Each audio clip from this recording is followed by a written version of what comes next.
جماعة. عن عبد الله بن مسعود رضي الله عنه قال: من سره أن يلقى الله غدا مسلما فليحافظ على هؤلاء الصلوات حيث ينادى بهن، ولقد رأيتنا وما يتخلف عنها إلا منافق معلوم الكتاب. ومن صفاتهم مرض القلب، قال سبحانه وتعالى: في قلوبهم مرض فزادهم الله مرضا ولهم عذاب أليم بما كانوا يكذبون. وقال ابن القيم رحمه الله: قد نهكت أفراد الشبهات والشهوات قلوبهم فأهلكتها، وغلبت القصور السيئة على إرادتهم ونياتهم فأفسدتها.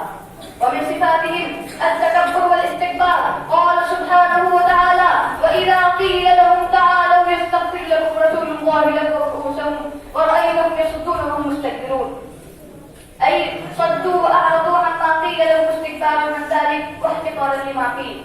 ومن صفاتهم الاستهزاء بآيات الله والاستهزاء بالمؤمنين، قال سبحانه